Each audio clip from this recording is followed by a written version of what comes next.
and gentlemen, let's go. Gaming, tech, culture. Ladies and gentlemen, let's go. You're listening to the Cool Black Nerd Podcast, presented by Saywha Radio. What's up, everybody? Welcome to episode number 28 of the Cool Black Nerd Podcast. This is Nickel. I'm your host, Jules, here with our co-host, Justice. How are you doing today? Doing awesome. That's good. I'm glad to hear it. How is everybody out there doing? I don't know. I hope you're doing well. Yes. Justice, let's just jump into it. Okay. Let's talk about, what should we talk about first? I think Pandora Papers. Pandora Papers, man. Why I got to pay the $5 and they don't? Why I got to pay it? I think that's just how life works on Earth at this point. Yeah, I mean, you're right. It's kind of like the worst kept secret out there. We know that billionaires and those who have money seem to have extra privileges that, us common folk don't. But this was enlightening. Just the entire setup to me of how this was done. And it's all legal. All right, so let's let them know what the Pandora Papers are first. So Pandora Papers are basically entities or sort of like trusts specifically set up for the reason to not pay as much taxes or pay any taxes. And in most cases, they've been set up on offshore accounts, most people think and hear about, Cayman Islands or Swiss bank accounts, which actually that's kind of like a myth now because Swiss government has cracked down a lot on that type of stuff. So they don't allow it as much as they did before. And it's a little bit more intricate in that. So that's no longer the thing. But places like, if I'm not mistaken, South Dakota. Yeah, there's definitely some places in the U.S. Yep. Making it more of a thing to basically just hide your money for the most part. But the Pandora Papers were essentially an investigation that came out to be able to expose the people who were doing this the most. It was an investigation, not a specific source. It was just kind of like a Scooby-Doo gang type thing. Yes, that's a term I'm using now. But I mean, it essentially just kind of highlighted all of these, I don't want to say money laundering type level of stuff, but it was just generally just, I have money and I'm not going to give it to anybody else. And this is legal, so I'm going to do it. Right. Yeah, it's all about just hiding money. As much as you can, yeah. Hiding as much money as they could. For the most part, it seems like really just to avoid paying taxes on it. Yeah. And it talked about how they did it. And some of it is not very surprising. Some of it, we've had, former presidents engaged in it. But some of them, the way that they're, involved in it all has to do with real estate. And it's not real estate like a normal person would do it. Not like I'm saying, I'm going to go buy a house and then I'm going to rent it out and I'm going to have, some income from the rental property. No, what they would do, there would be like a foreign shell company set up. So like they would start a random real estate company that's based in, it's funny that you said Cayman Islands earlier, and actually some of them are in fact in the Cayman Islands. They start like a real estate company in the Cayman Islands. Then that company buys some property in the United States. And then what they would do is they would on paper buy the company in the Cayman Islands. So it's not that they own the property and that they have to pay taxes on it. It's this foreign company that owns it and now doesn't pay taxes. Yep. And they just happen to own that foreign company. Yep. So it's stuff like that. And it's been something that, as Jules said, has been going on for years. Hell, I mean, at some point in time, there was some weird stuff going on with Apple where, say, for instance, you bought, like anything that you bought overseas that was Apple based wasn't coming from Apple Inc. out in Cupertino, California. It was coming from like Apple International Holdings, something or another that was based in Ireland or some weird ass place. And that was how they were getting around paying certain international taxes and things like that. So they've been not necessarily rectified at this point, but they have been fined for it. So it's not just them. Yeah. So that's, I think that was the thing the papers really tried to highlight, is that, hey, there's a lot of millionaires and billionaires that are taking advantage of these loopholes and doing things that are, I'm going to say, questionably legal. Yeah. at best, and just highlighting that there's so much money floating around that's largely unaccounted for. The Yeah. thing that got me that really, as you said earlier, the amount of places here in the US this is happening in now, as these states specifically have been making laws to be able to have this financial secrecy come about. And it started off in like being able to make these sort of trusts that allow it. And what they were saying is like in the past decade, 10 years, this has been able to generate $360 billion worth of wealth going through these trusts. That's insane. Yes. Yeah. 10 years. That's an incredible amount of money. It's an incredible amount of money. Here's the thing, though. For me, I'm not sure how I feel about it, because I'm questioning, like, hey, if I had the ability to do it, would I do it? I'm gonna have to say the answer is yes. Like, Yeah. I mean, Yeah. it's Yeah. especially for the ones that are, just legal ways to do it. Like I said, there's some that are questionable at best, but there are definitely some things that are being done that at the moment are 100% legal. And I find myself, I want to say it was Warren Buffett who was like, I should absolutely, like, he feels like he should absolutely pay way more in taxes. Mm-hmm. And he's like, the reason I don't is because I don't have to. Yeah. Like, close the loopholes, and I will. I Yeah. will. But I mean, if it's But legal for me to do it this way, I'm gonna do that. but I find it so crazy where, you have those new laws that are, or new stipulations and regulations that are coming in from the administration that, oh, if you got $600 over in like Cash App or Zelle payment or something like that, Mhm. the IRS needs to be taking a closer look at it, or just taking a closer look at your bank accounts in general. It's like, so the people that you can go after don't have this type of money, but the people that you do know have it, you're just not going after them because they're not. I don't understand. They're not breaking the law. Is it unethical? Possibly. Illegal? No, not in any way, shape, or form. Mhm. Or these, I think it's private investment company, or the PICs. Let me just say that private investment companies that these people are using to do this and trust. Are they illegal?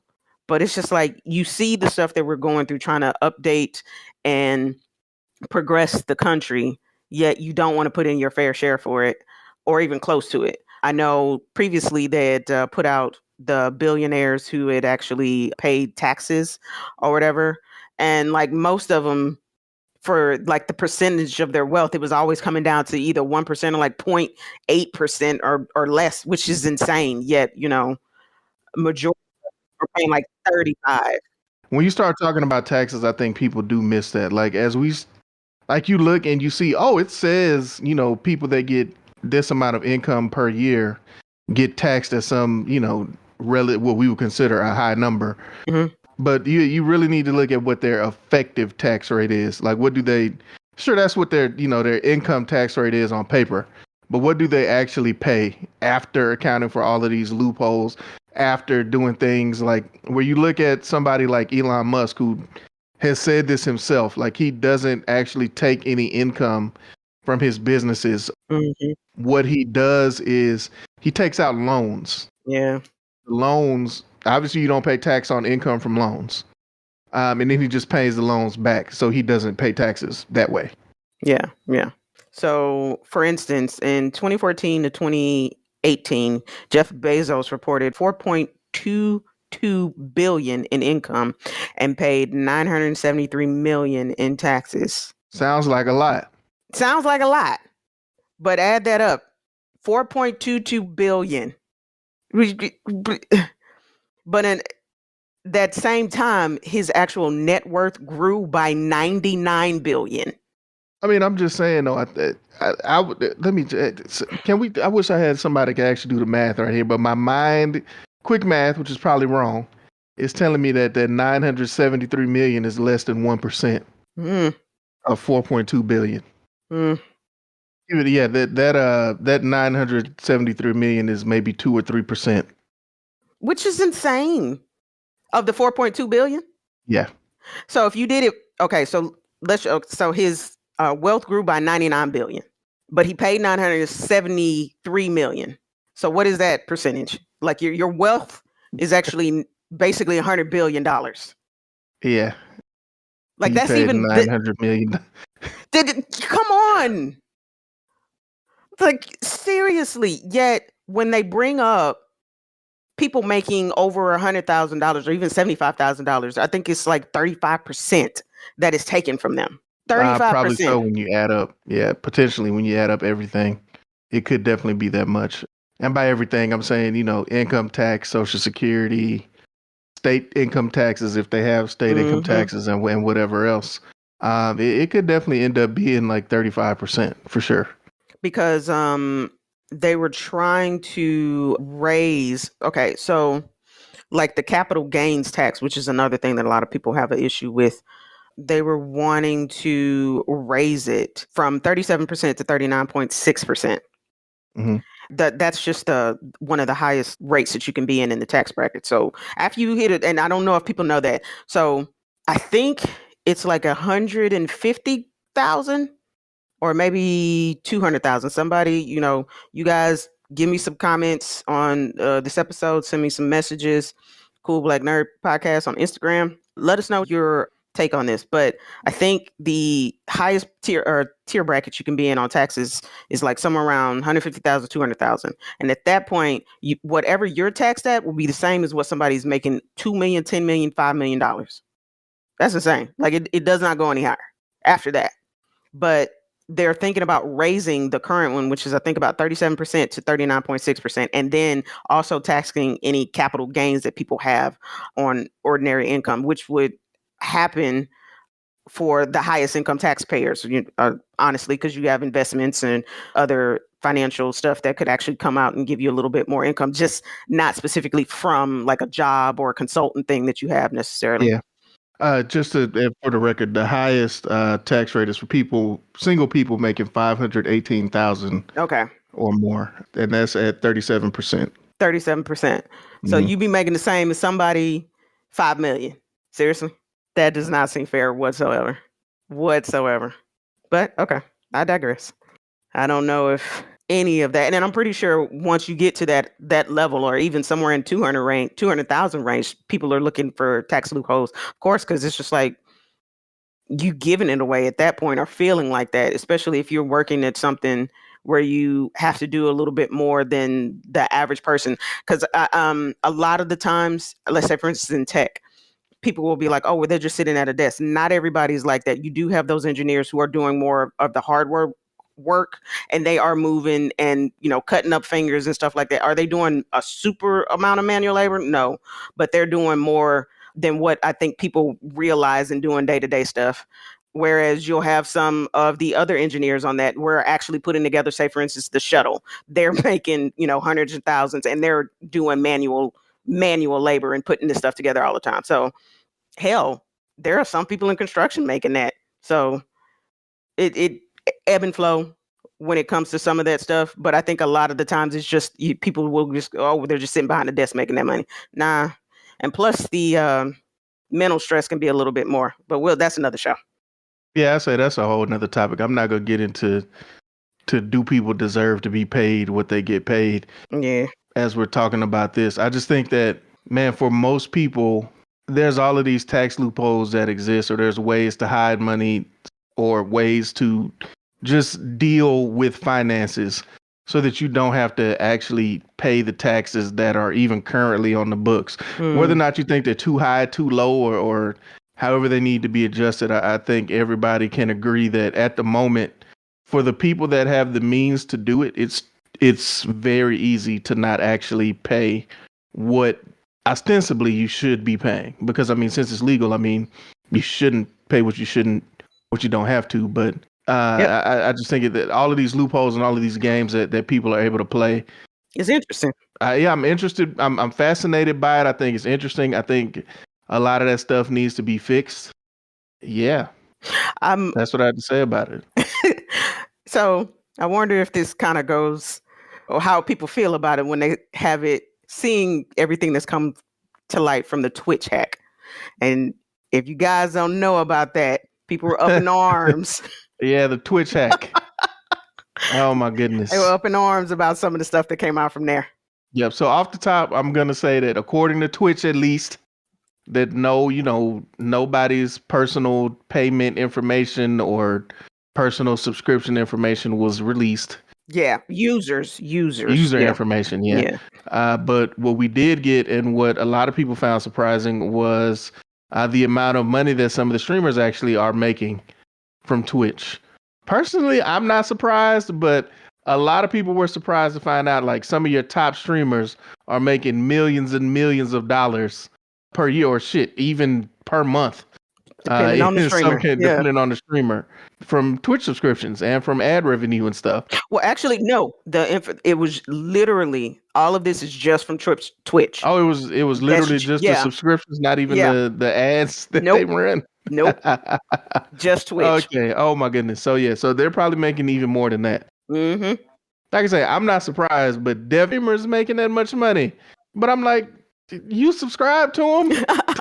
they getting your $5 a month or whatever.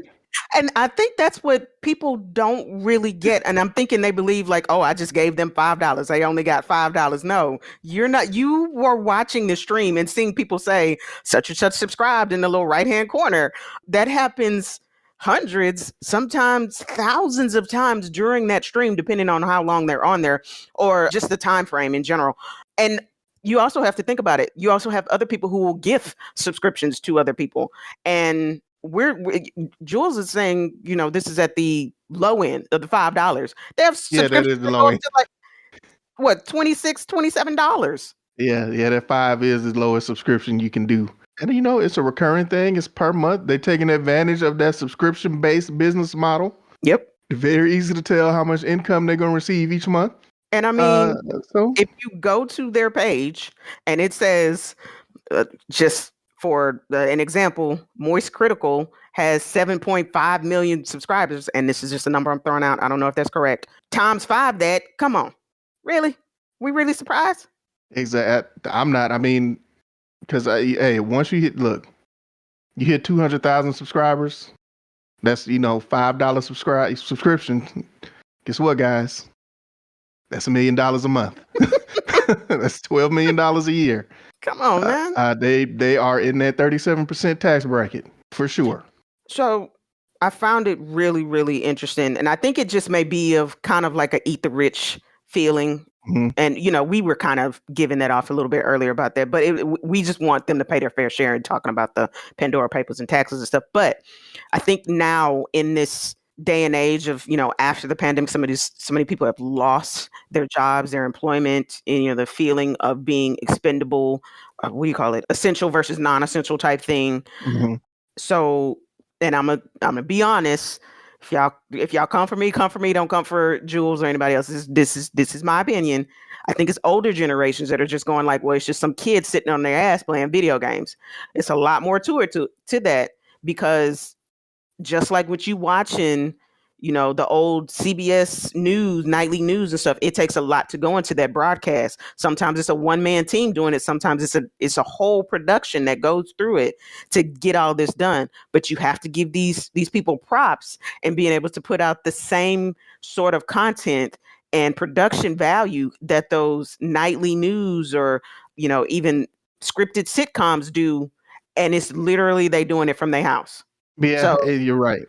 And sometimes they're not like, so a lot of them do actually have a team that you never would know about. I think about one of the streamers I watch, Asta Cross. Like, I remember like a YouTube video, and he kind of went through his process of like how the streams work.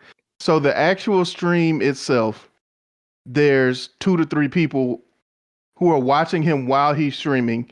In addition to himself, he's taking notes. They're also taking notes of when and where their stream should be edited in order to make a video. Mm-hmm. Then they have people who actually go in using those notes, edit the video. Even the editors have like a little creative team of where we're going to put the funny sounds, where we're going to put the funny like little memes and all this kind of stuff in the video. What are we going to do to make the thumbnail look nice? So there's for a lot of them, there's an entire team of people that you never see. Yep. That make those streams what they are, make the videos that they make from the streams, whatever they end up being. So I think it's twofold, right? Like, I kind of agree with you. I think there's a lot of people who would say that those people are just sitting on their ass playing video games all day. And for the people who are very successful, that are making, I'm even going to put it like this, that are making enough income for that to be their actual job and be their only job, there's usually a way more going into it than people would consider. And keep in mind, we haven't even talked about marketing. Like they're not just getting Exactly. subscribers by literally just going live on Twitch. Like that's not, it doesn't work that way. Like Nope. they're doing things to make sure that they get eyes on them. Yep. So even if you don't, like, I believe one of the most followed people on Twitch was Ninja. I don't know if he still is, but he wasn't even, because he hasn't been on there in the last year or so. Like, he just got back on there. He wasn't even out of the top 10, and the man hadn't been putting out content consistently over the past year. That's crazy. He hadn't even fallen out of the top 10. Insane. And there are other aspects of it too.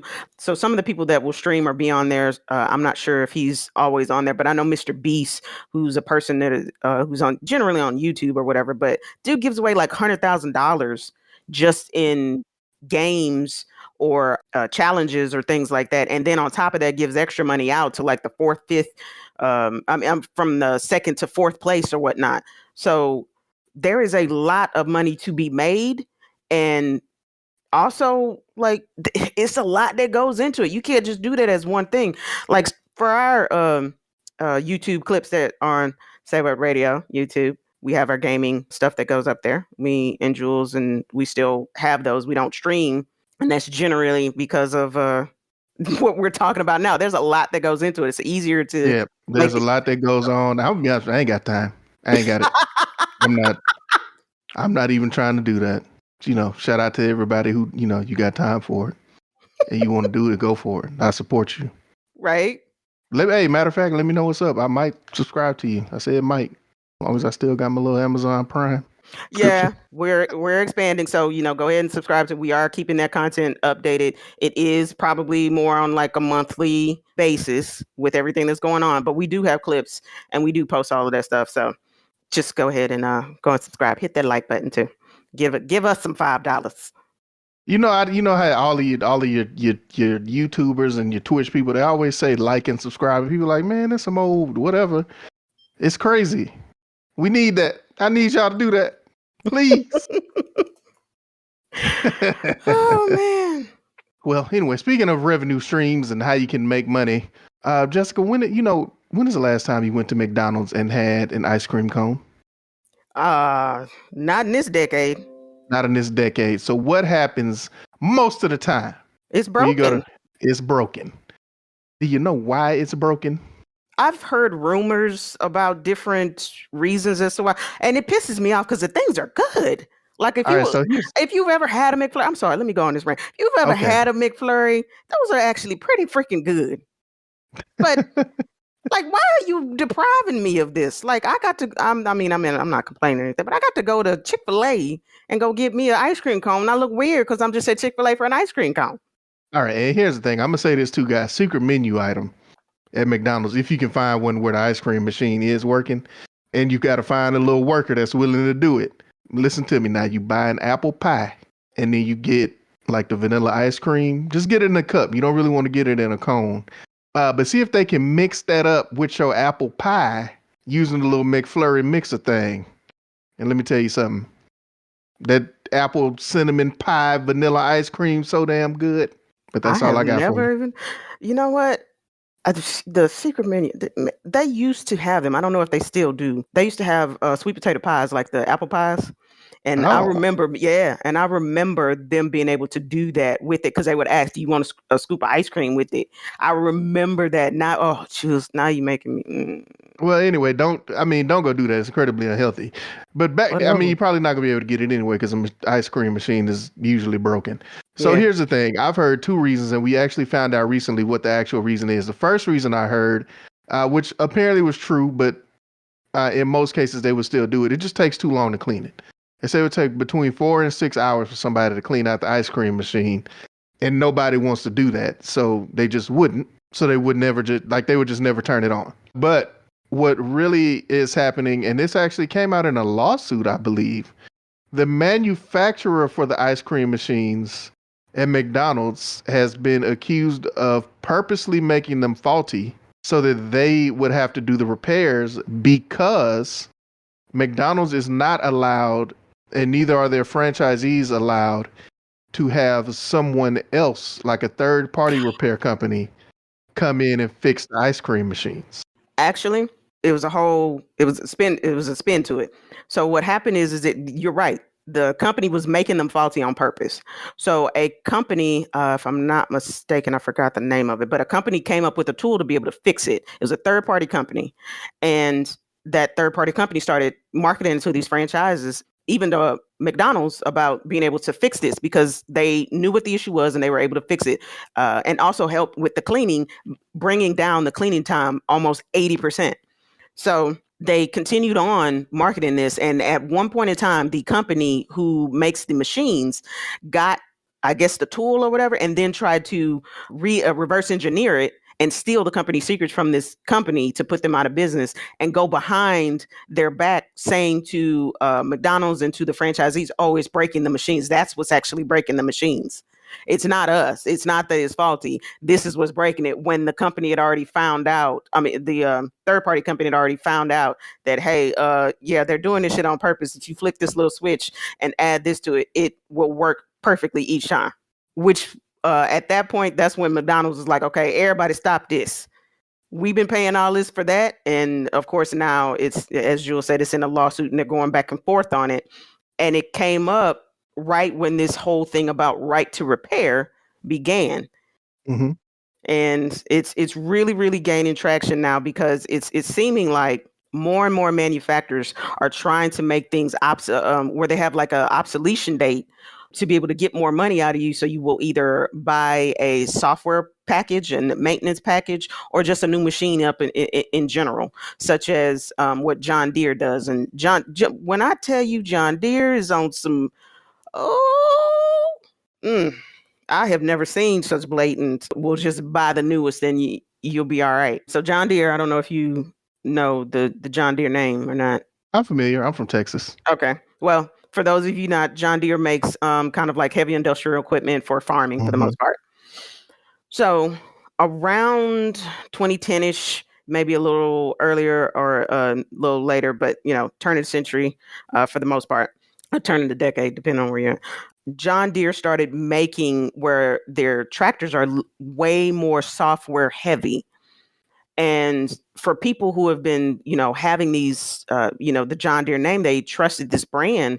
So they knew what they could do with it mechanically. It would be like, people got old Fords. They knew what I could do to actually upgrade it or change it and, do the most of the maintenance myself.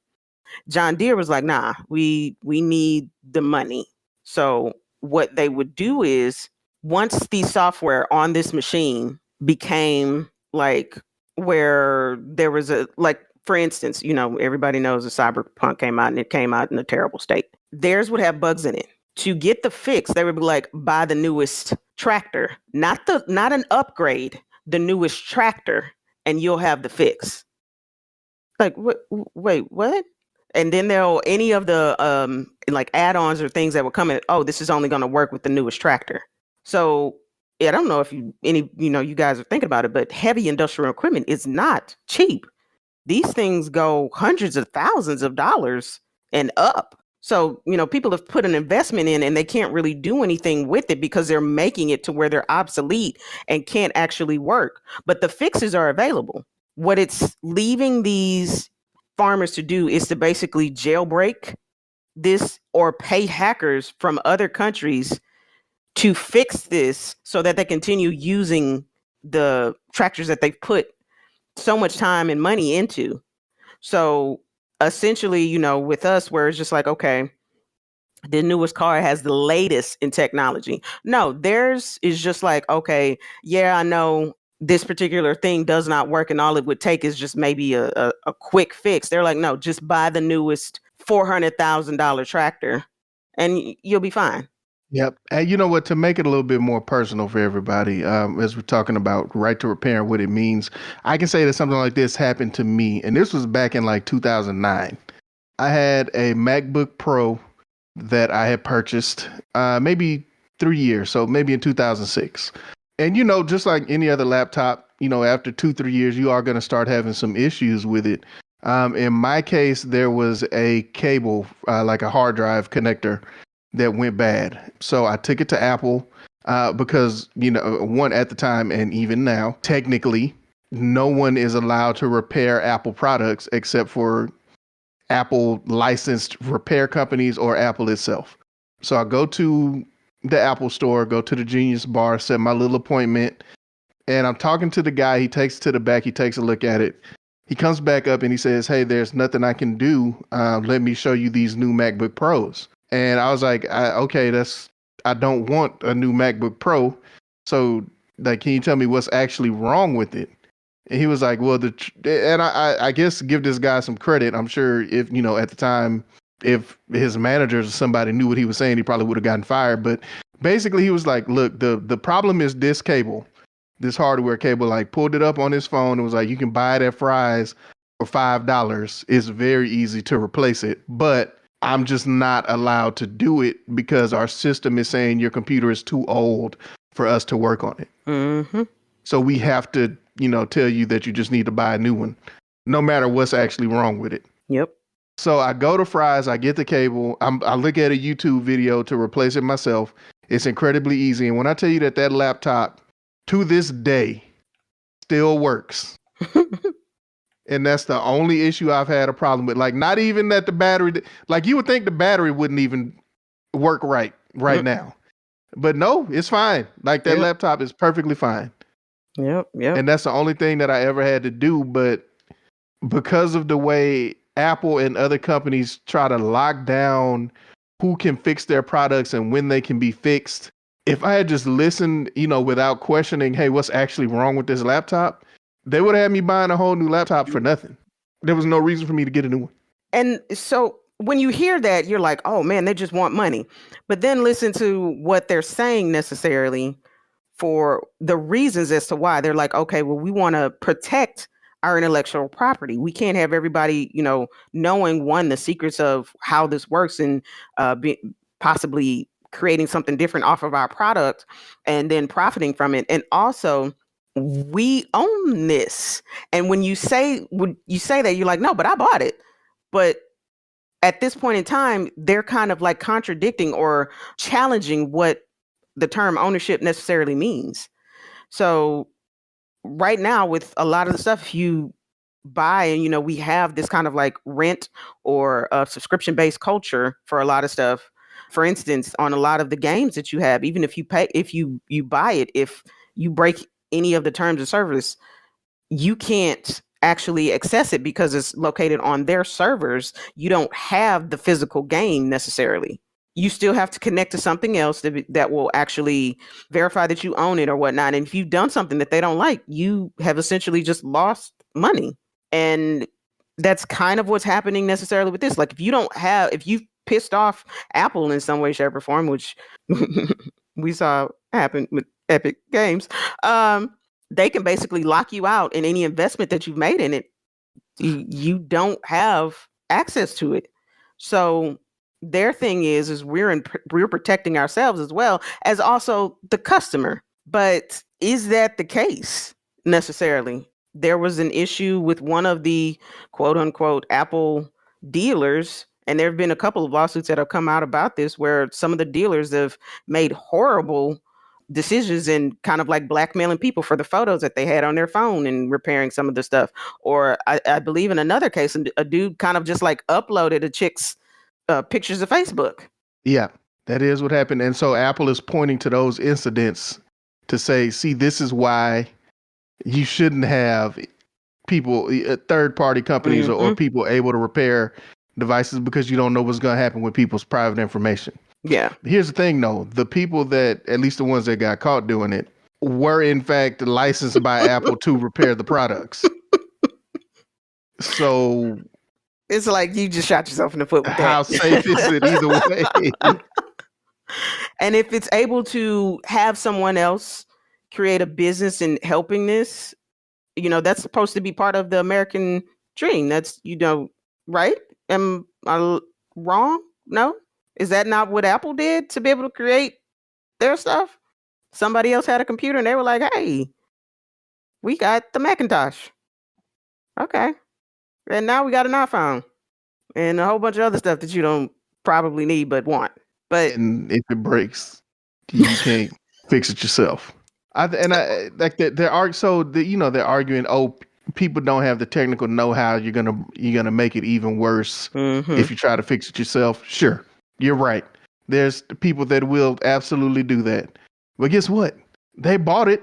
Yeah, you should be able to do what you want. To me, it's theirs. If I feel like I can fix it and I go in there and try to fix it and I tear it up, it's mine. Yeah, I can tear it up if I want to. But in their eyes, they're like, no, it's our intellectual property. You don't have the right to do that. And there are a lot of laws that are being written, not necessarily written. They haven't gone into law, but they've got bills. Let me say that are coming up where they're trying to make this legislation possible so that you cannot do this type of stuff. And of course, Apple and a lot of big tech companies are challenging it, and they're lobbying against it.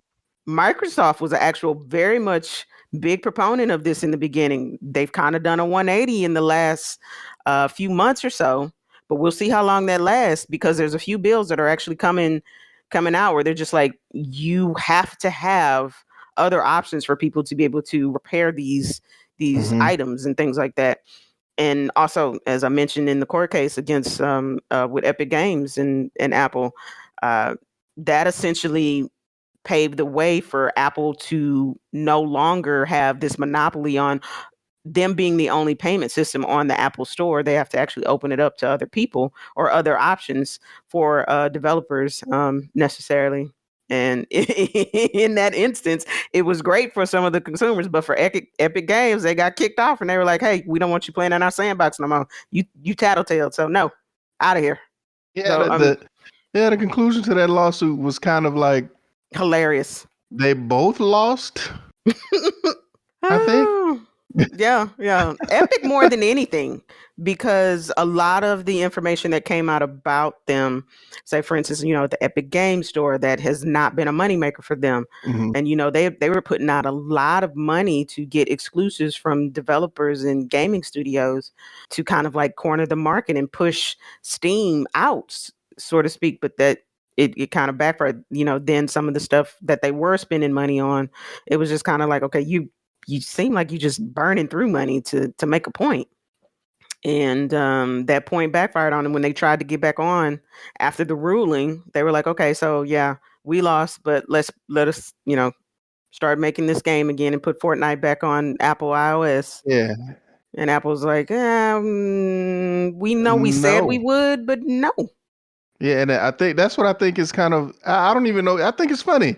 Like they really both lost, because the suit was like, hey, Apple, yeah, you can't do that anymore. And then it was also like, but hey, Epic, I mean, it's still their app store, so they don't have to let you in there. Yeah. If they don't want to, like there's really no reason. Because, I mean, you broke the contract. Yes, it was wrong, but you broke the contract. You signed up for it. So, yeah, if they don't let you back in, I'm sorry. Right.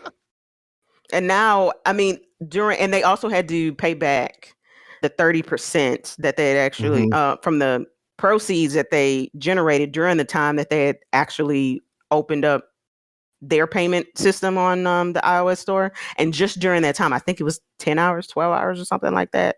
It was over almost $200 million, which is ridiculous. And they still got to pay like 30% of that back. Absolutely. Look at that. And we talking about Fortnite on iOS, guys. We're not even talking about the actual Fortnite on consoles. So I don't know why you surprised these streamers making money.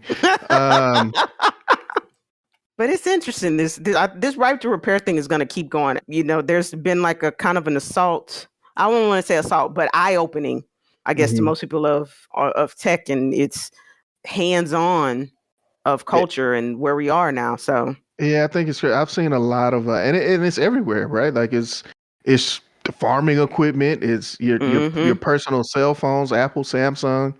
Yep. Whoever, computers, cars.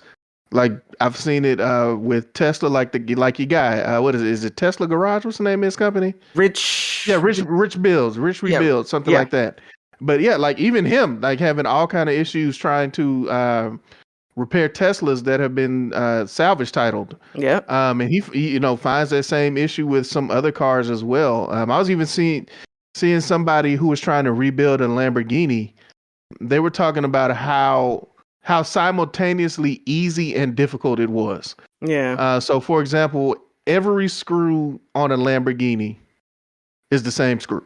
And by that, I'm not saying it's necessarily the same length, but it takes the same like bit, the same drill head. Like you hear about a flathead screwdriver or a Phillips head screwdriver. Every single one on a Lamborghini takes the same bit.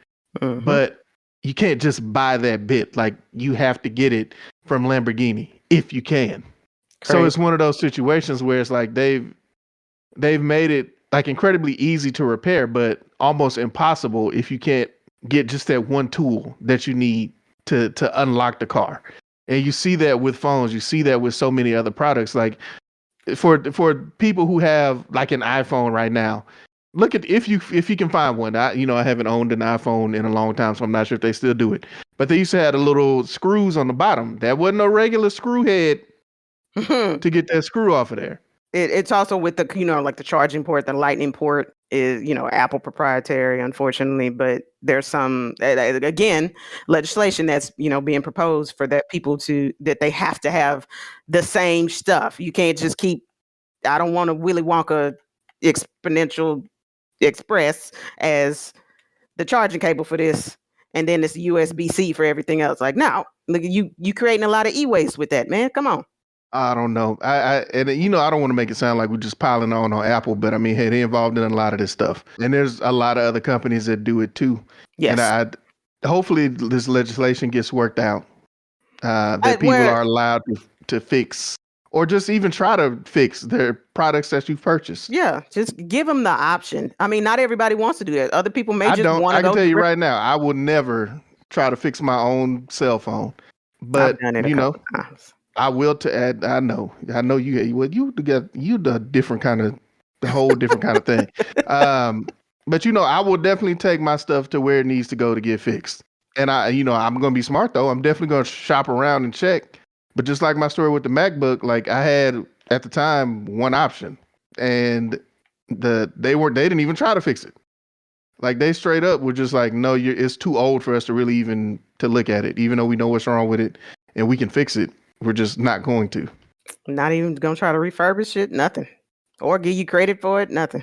Nothing. Just 3Gs, please. You just need to buy a new laptop. And that definitely wasn't going to happen. Let's go ahead and call this one an episode, ladies and gentlemen. Thank you for listening to the Cool Black Nerd Podcast. Again, check us out on social media.